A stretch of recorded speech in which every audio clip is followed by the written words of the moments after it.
Bueno, hoy vamos a comenzar con la primera de las charlas de reporte de efectos adversos de farmacovigilancia con el doctor Alexis Mejías, médico psiquiatra y especialista en medicina farmacéutica, el cual se ha dedicado gran parte de su trabajo, tanto clínico, asistencial, a la parte psiquiátrica, como de investigación, como de noción en relación al trabajo dentro de laboratorios. También es jefe de trabajos prácticos de la tercera cátedra de farmacología de la Facultad de Medicina de la UBA y es integrante acá del capítulo del PEF, al cual le agradecemos muchísimo que haya venido. Y nos va a dar en sí no solo lo que es las nociones y la importancia de la farmacovigilancia, sino también en relación a cómo reportar esta nueva línea que estamos lanzando en el PEF de, por un lado, la parte de investigación y de empezar a reportar nuestros propios datos de farmacovigilancia con distintos psicofármacos. Bueno, adelante. Bueno, bienvenidos a la clase de nociones básicas para reportar un evento adverso en psiquiatría. Ya me presentó el doctor Masoglio, con lo cual vamos a hacerlo bien práctico, bien breve y conciso. Bueno, primero, antes de todo, es dar la bienvenida al Observatorio de Farmacovigilancia, dentro del contexto del capítulo de Psiquiatras en Formación de APSA. Y para hacer una introducción somera y para tener un contexto de lo que se va a hablar, es necesario definir lo que es farmacovigilancia, que es un conjunto, o es una ciencia y un conjunto de actividades que consisten básicamente en la detección, una vez que se detectan, en evaluar, conocer y prevenir, en el mejor de los casos, las reacciones adversas medicamentosas. Tanto de efectos adversos como medicamentosos como otros problemas relacionados a los medicamentos, ya sean sospechas de falsificaciones, falta de eficacia y otros aspectos. También se lo considera como un conjunto de métodos y observaciones que permiten durante un periodo de comercialización o durante el uso extendido del medicamento detectar reacciones adversas y efectos terapéuticos que no se hayan previsto anteriormente, tanto en la fase de investigación como durante todo el ciclo de vida de un medicamento. Una reacción adversa se define como todo efecto nocivo que un medicamento ocasiona, que básicamente no es deseado por el médico tratante, que indica el tratamiento, y que se presenta en pacientes que lo han recibido en dosis administradas con fines terapéuticos, profilácticos o diagnósticos. Cabe destacar que lo que se encuentra destacado en negro, efecto nocivo, medicamento y pacientes, va a ser el trípode fundamental para poder reportar un evento adverso. Más adelante vamos a poder ver la importancia que tiene estos tres aspectos y cómo se lleva a cabo un reporte en forma sistemática. ¿Qué son las reacciones adversas? Las reacciones adversas pueden comprender de signos, que todos los médicos sabemos qué significa, síntomas, síndromes, alteraciones en los valores normales de laboratorio, de cualquier tipo de estudio, la aparición de una patología nueva, por ejemplo un cáncer, puede ser cualquier otra patología que previamente a la consulta del médico psiquiatra no haya aparecido y que se haya desarrollado o haya aparecido una vez que haya comenzado el tratamiento psicofarmacológico, o malformaciones fetales en pacientes embarazadas que claramente se embarazaron en el contexto de un tratamiento psicofarmacológico y que continuaron dicho embarazo. Respecto a la frecuencia de las reacciones adversas, se estima que la mayor parte de estas, realmente del 10%, se detectan en las fases tempranas de la investigación clínica, que es la fase 1 y la fase 2 temprana. En la fase 2 tardía se detecta el resto de las reacciones adversas. En la fase 3 de investigación clínica, que es previa al lanzamiento y comercialización de un nuevo producto farmacéutico, se detectan el 2%, pero aquellas que tienen una baja frecuencia de aparición, que en general oscila entre el 0,2 al 0,5%, ocurren durante la fase 4, que la fase 4 es la fase donde ya se comercializa el medicamento y que normalmente se denomina fase 4 de farmacovigilancia o de post-comercialización. Con lo cual, en esta etapa es donde la farmacovigilancia, principalmente la farmacovigilancia activa, toma relevancia. Pocas drogas producen efectos adversos con muy alta frecuencia. Ejemplo, antineoplásicos, anfotericina B, otras drogas, por ejemplo, inmunosupresores, donde la propia toxicidad de la droga en parte genera el efecto terapéutico, como en el caso del antineoplásico, donde la alta toxicidad genera la lesión de las células tumorales, pero también por otra parte la lesión de células normales. La mayoría de los fármacos usados en terapéutica, especialmente en psiquiatría, tienen una incidencia de efectos adversos muy baja. Se calcula que globalmente la incidencia de reacciones adversas no supera el 4% de los pacientes tratados con una sola droga, lo cual habla de que es muy bajo. Generalmente en los prospectos se suele mencionar aquellos efectos adversos medicamentosos que suelen ocurrir con una frecuencia mayor al 0,5%. La frecuencia aumenta marcadamente si se incrementa el número de drogas que recibe un mismo paciente. Situación clínica denominada polifarmacia, que como todos sabemos y durante la práctica clínica hemos experimentado, es muy frecuente en psiquiatría.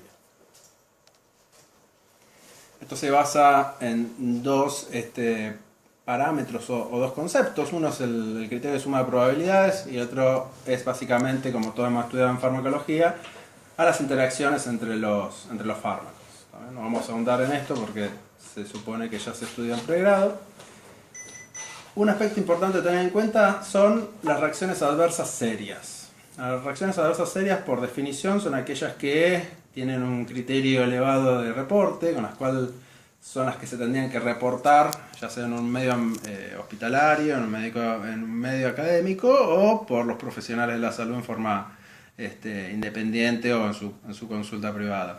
Las reacciones adversas serias son todas aquellas que son situaciones clínicas u ocurrencias desfavorables que pueden provocar la muerte. No hay duda de que la muerte es un evento adverso serio por definición. La amenaza a la vida, que engloba diversas situaciones que ponen al paciente en un riesgo de muerte, podría decirse cierto o que existe una probabilidad elevada.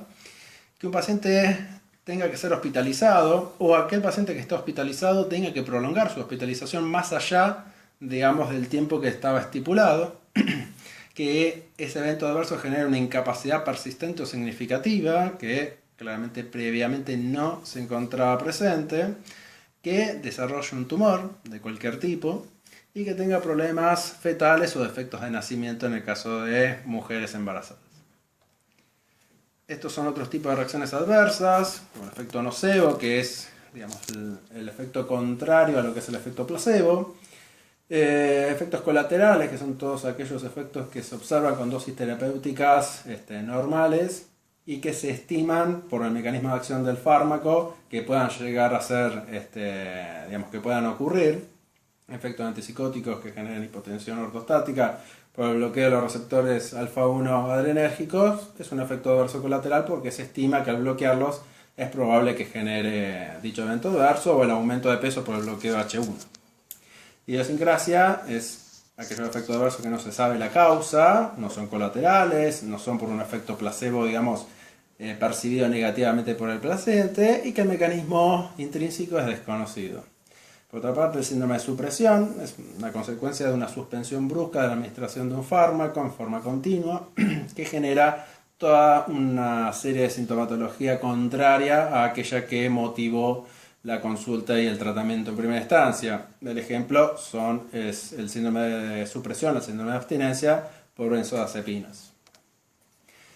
Y lo que habíamos mencionado al inicio, que son los datos básicos para reportar un evento adverso medicamentoso, son 3. Es una tríada que está relacionada entre sí porque más allá de que se pueden saber algunos datos o datos incompletos de cada uno de estos 3 aspectos importantes para un reporte, los datos que se tengan se tienen que incluir en el reporte. Después se pueden llegar a complementar mucho más tarde, pero es básico saber datos del paciente, datos de la droga o principio activo y datos del propio evento adverso.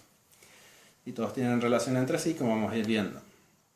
Con respecto a la droga, hay que saber el principio activo, en el caso de que sea necesario y que se sepa la marca comercial, el laboratorio productor, si se puede, la dosis diaria, ya sea la dosis diaria establecida hasta ese momento o la que se estima de que estuvo recibiendo el paciente, la vía de administración, la fecha de comienzo del tratamiento y en el caso de que haya la fecha de suspensión del tratamiento, si existió o si continúa el tratamiento vigente.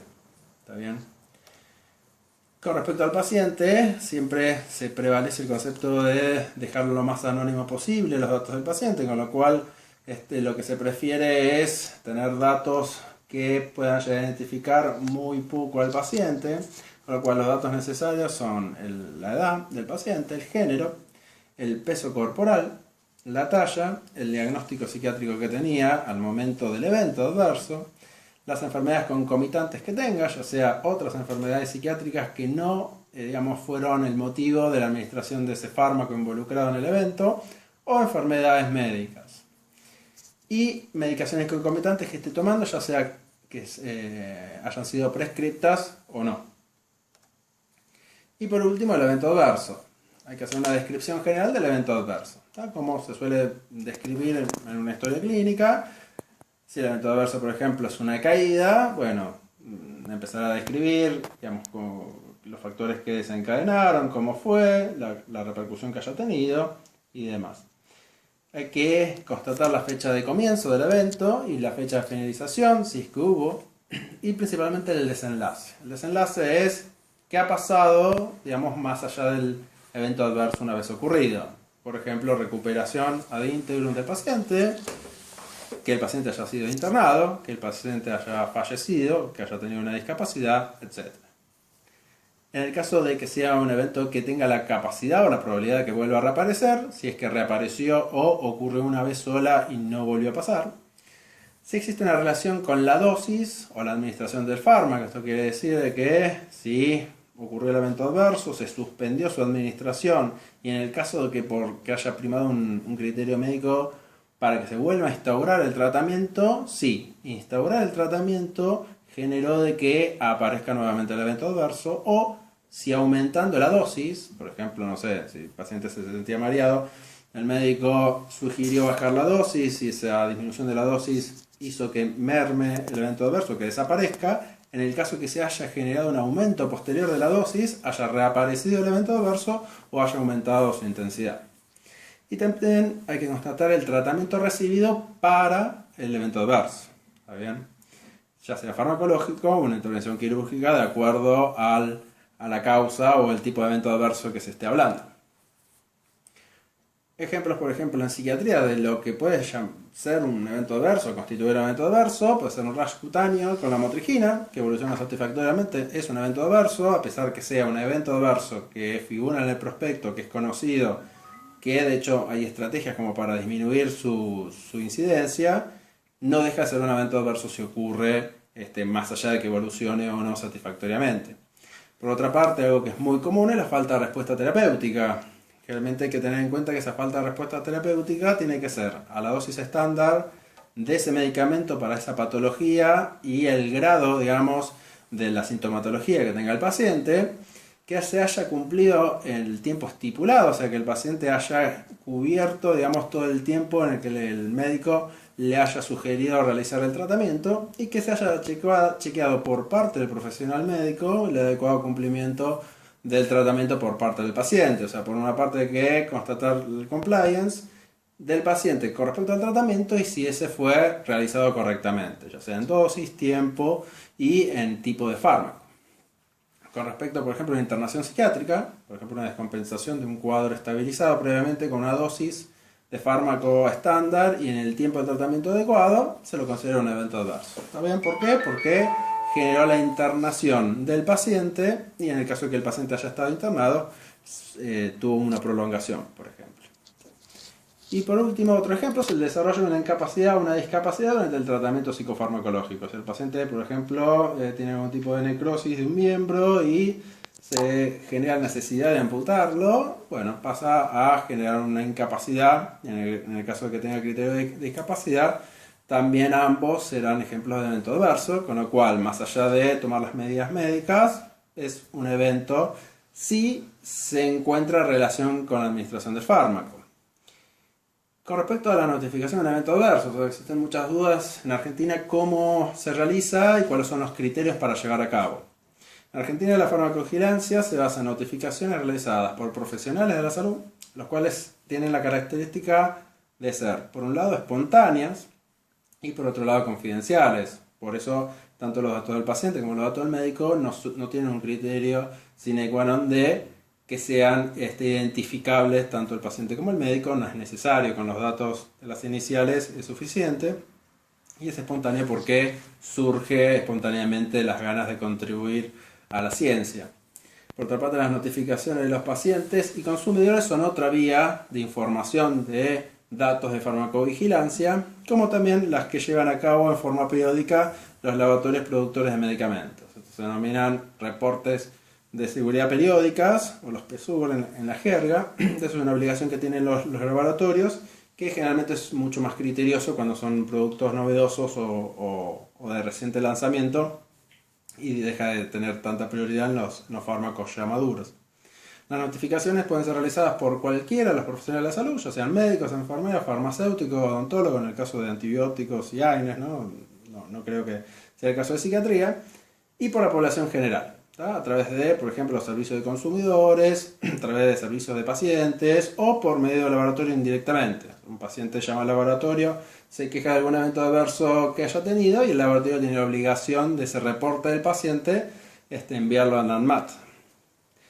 Las vías de comunicación hacia la autoridad sanitaria, que es la ANMAT, que es la Administración Nacional de Medicamentos, Alimentos y Tecnología Médica, son varias, desde lo más frecuentemente utilizado, como la página web de ANMAT, por teléfono, que llevaría bastante tiempo, por correo postal, que dudo que alguien lo lleve a cabo, personalmente, que es totalmente desaconsejable porque es muy complicado, y lo que generalmente se hace es a través de efectores periféricos, ya sea hospitales, cátedras de farmacología. Las 3 cátedras de farmacología de la Universidad de Buenos Aires tienen centros de farmacovigilancia, con lo que se puede reportar, centros de toxicología y ministerios de salud provinciales. En la página de MAT existe un listado de todos los ministerios, de todos los centros periféricos que constituyen lo que se denomina efector periférico.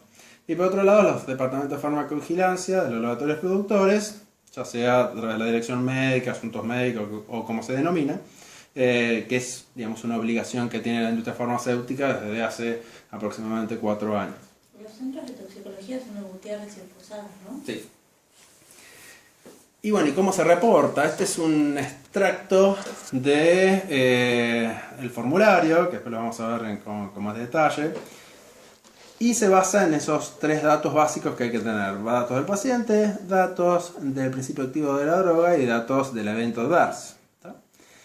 Por lo tanto, para ir completando los datos del paciente, por ejemplo, es, digamos, suficiente tener las iniciales y la fecha de nacimiento para generar un código. Por ejemplo, en mi caso sería AM230581. Y con eso se generaría un código con el cual trataría de identificar a un paciente y que no se repita. Si usamos las iniciales y un año de nacimiento, probablemente haya más de un paciente que cumpla esos criterios, o más de una persona que tenga las mismas iniciales y el mismo año de nacimiento. Con lo cual, con la fecha completa de nacimiento hace de que sea mucho más específico que se haga el código. Por otro lado, la edad, que bueno, ya se saca una fecha de nacimiento, el género, hombre o mujer, y en el caso que corresponda algo más, digamos, peso, talla, enfermedades comórbidas, otras enfermedades ya sean psiquiátricas que no hayan tenido el criterio de tratamiento o enfermedades médicas, y medicaciones concomitantes, todas. O sea, si estás recibiendo 5 medicaciones hay que constatar el principio activo, la dosis, si se quiere la marca, y obviamente por qué se administra. ¿Está bien? Eso es con respecto al paciente, datos básicos, algunos pueden no estar, qué sé yo, la talla o el peso del paciente. Muchas veces la teoría clínica uno está o uno se olvida de preguntarlo, pero el resto son todos datos que uno en general conoce o suele estar al tanto. Por otro lado, sí. ¿Qué pasa si te falta algún dato? No pasa ¿Puedo nada. reportar igual? No, se puede reportar igual, digamos. A veces con datos muy simples, digamos, a veces quizás con la mitad de los datos del paciente. Digamos, en sentido de prioridad, tiene prioridad el evento adverso, o sea, hay que tratar de recabar más datos del evento adverso después de la droga y después del paciente. Digamos. Mientras se tenga datos básicos del paciente como para identificarlo y saber que era una mujer de mediana edad que, digamos, estaba sana, no tenía patologías comórbidas, suficiente quizás.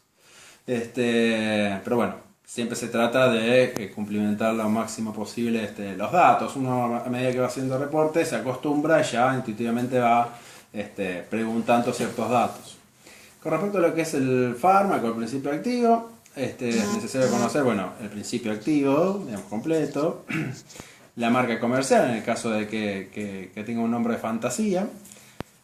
Si se quiere el laboratorio productor, ya teniendo la marca, en general hay un solo laboratorio que tiene una marca, Dale. Bueno, con respecto a marca comercial, no es un dato, digamos, obligatorio, pero bueno, me ayuda a identificar de qué producto es. Si por ejemplo el paciente no se acuerda del principio activo, la droga, bueno, muchas veces la marca ayuda a conocer de qué fármaco estamos hablando. La presentación, que es muy importante, si es un comprimido, una cápsula de liberación extendida, prolongada, sostenida, lo que sea, y el milimetraje. O sea, la presentación es si es por 10, por 20, por 60, por 100. La dosis diaria, o sea, la dosis que tomaba por día, y si se puede la frecuencia, si estaba distribuida durante el día, si había algún momento del día donde lo tomaba, preferentemente, la vía de administración, la fecha de comienzo del tratamiento, la fecha de finalización del tratamiento, si digamos, se suspendió el tratamiento, el diagnóstico por el cual comenzó el tratamiento, si la reexposición al fármaco, si hubo una reexposición al fármaco involucrado, lo que hablábamos hace unos momentos, si en el caso que se suspendió, se redujo la dosis, el médico tratante decidió aumentar la dosis o volver a exponer al paciente al tratamiento. Y si la reexposición al fármaco reprodujo el evento adverso. ¿Esto qué quiere decir? Si el paciente, una vez que suspendió, ya sea por su propia cuenta o por criterio médico, si la reexposición al fármaco hizo volver a aparecer el evento adverso o no. Eso es muy importante por los criterios de causalidad que vamos a ver más adelante. Y por último, si la reducción de dosis o la suspensión del tratamiento hizo desaparecer el evento adverso, o sea, todo lo contrario. ¿Está bien? Si la reducción de dosis o la suspensión definitiva redujo de intensidad o hizo desaparecer el evento adverso.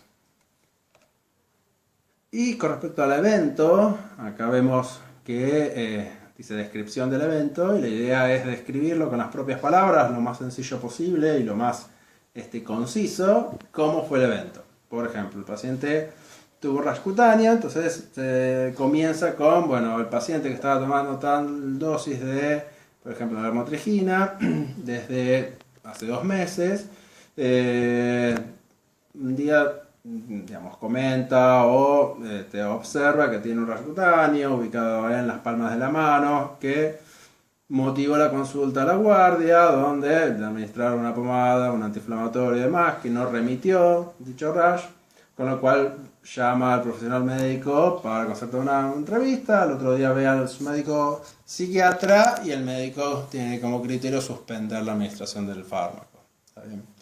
Por ejemplo, una descripción del evento sencillo, de qué pasó, cómo fue, el desenlace, por ejemplo, evolucionó, digamos, satisfactoriamente después de la suspensión.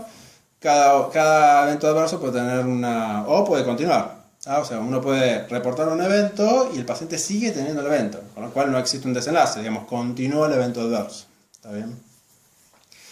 Hay que constatar la fecha de inicio del evento, la fecha de finalización, si es que finalizó o si continúa, el desenlace, como ya vimos, el paciente tuvo una restitución ad interim, si tuvo una complicación, si el paciente fue internado, si el paciente murió, si tuvo una lesión grave, todos los desenlaces posibles. Por otro lado, si requiere tratamiento o no, en este caso que relatamos, sí, tuvo que ir a la guardia y recibió un tratamiento médico que no respondió. No importa si haya respondido o no, el criterio es ver si recibió medicación o un tratamiento quirúrgico. Por otro lado, si requiere internación o no, nuestra especialidad es importante, está bien, porque condiciona, digamos, un accionar. Y si el paciente murió o no. Eso condiciona un evento adverso serio, que es el peor escenario dentro de la farmacovigilancia, lo cual implica también, más allá de las implicancias legales y profesionales, que el evento adverso ya modifique o en el futuro tenga algún criterio de modificación del prospecto del medicamento involucrado. ¿Está bien? En el caso de que el paciente haya requerido algún tratamiento, hay que especificarlo, el tratamiento administrado, digamos, el principio activo, la dosis, la vía de administración, cuánto tiempo se administró. En el caso de las internaciones hay que constatar la fecha de internación y la fecha de alta. o si continúa. Dale. Bueno, y después todos estos datos, digamos, tienen un porqué, que es para determinar los criterios de causalidad de un evento adverso. O sea, más allá de reportar y avisar a quien corresponda, a la autoridad sanitaria, a un ministerio de salud, a un efectuador periférico, el objetivo, digamos, último es ver si ese evento adverso está relacionado o no con el medicamento que se estima de que es el responsable.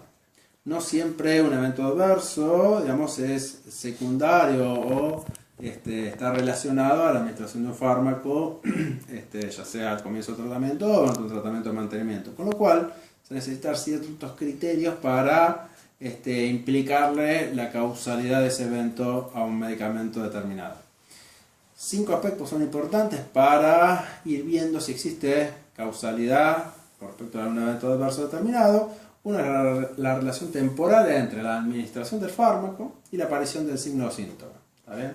Tiene que haber una correlación entre el tiempo en que el paciente fue expuesto a la medicación y la aparición de ese evento adverso. O sea, signo, síntoma, síndrome, una alteración de laboratorio, tiene que existir una correlación, ¿tá? Y tiene que estar emparejados el evento con respecto al tiempo de administración del fármaco.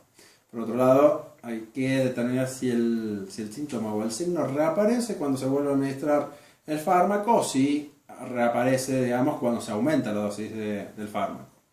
Por el lado contrario, el tercer punto habla de si el síntoma o el signo desaparece cuando se suspende la medicación o cuando se reduce la dosis de la droga. Por último, el cuarto punto es el signo-síntoma no puede ser explicado por una enfermedad que tenga el paciente, enfermedades asociadas o algún tratamiento o droga, digamos, complementaria que haya recibido el paciente. ¿Está bien? Con este punto se trata de ver si no existe correlación con la droga, bueno, qué otros factores pudieran haber estado involucrados para desarrollar este evento adverso. Y por otro lado, el quinto, habla sobre si este evento adverso, o sea, signo, síntoma, lo que sea, ha sido reportado anteriormente relacionado al uso de esta medicación. Quiere decir esto, se basa en las búsquedas bibliográficas a nivel mundial, si un evento adverso poco frecuente o raro que se le quiera asignar a un determinado medicamento ya ha sido reportado, ya sea en un reporte de casos, en un caso control, en un caso, digamos, aislado, en algún lugar del mundo por otro profesional. Con lo cual ya sumaría, digamos, un dato más, si bien no tiene tanta fuerza de asociación, pero es un punto a tener en cuenta. Teniendo en cuenta estos criterios, los eventos adversos pueden ser definidos cuando se cumplen todos los criterios anteriormente mencionados. Si lo repasamos, existe una relación temporal, una relación de dosis ya sea aumentando, disminuyendo o suspendiendo o restaurando un tratamiento.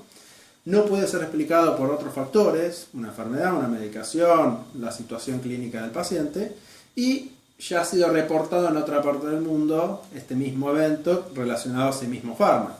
Con lo cual ya habla de que definitivamente el evento adverso está relacionado a ese medicamento.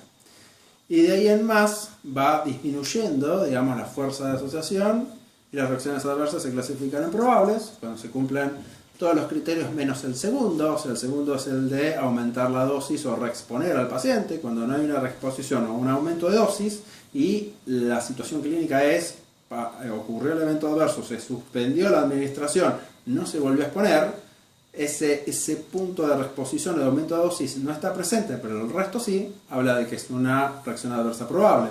En el caso de la posible, este criterio segundo no está, pero tampoco se puede llegar a explicar por un factor alternativo, por una enfermedad, por una medicación o la situación clínica del paciente. Y se vuelve cada vez con menos fuerza de asociación, en el caso de las reacciones adversas condicionales, donde solamente está el criterio 1, que es la relación temporal, y el criterio 3, donde se ha reducido la dosis o se ha suspendido el tratamiento. Y por último, la reacción adversa dudosa, el evento adverso está relacionado con otros factores y evidentemente no con el fármaco.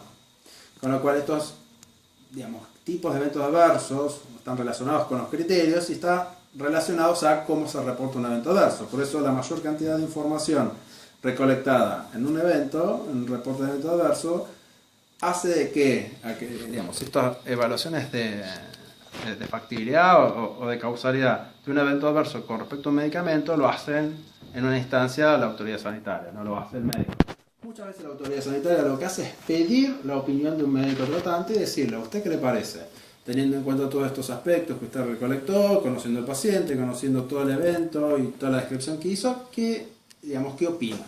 ¿Está relacionado o no está relacionado? Generalmente en esta instancia se ve en los estudios clínicos, pero muchas veces la autoridad sanitaria llama al profesional para ver qué opina. Para finalizar, debemos enfatizar, digamos, la importancia del reporte de eventos adversos. ¿Por qué? Porque es una medida fácil, muy barata, que depende, digamos, de la motivación del profesional de salud para incrementar la cantidad de información que se tiene de los medicamentos. O sea, todos los datos que hay en los prospectos provienen de todas las fases de investigación clínica farmacológica, pero muchos provienen de reportes de eventos adversos por parte de profesionales o de los mismos pacientes, con lo cual incrementa el caudal de datos que uno tiene de un medicamento, con lo cual hace de que uno, cuando tenga que tomar la decisión de prescribir uno, tenga, digamos, la mayor cantidad de información posible para poder tomar una decisión lo más criteriosa posible. Bueno, espero que haya sido de utilidad todo lo que hemos hablado. Cualquier consulta que tengan, vamos a abrir un mail como para que tengan disponible para poder hacer cualquier tipo de consulta, o en el caso de que hagan un reporte de evento, lo puedan compartir. Por otro lado, la esperamos en las jornadas de PEF próximas a realizarse, y bueno, ha sido un gusto y estamos para responder cualquiera de sus preguntas o consultas.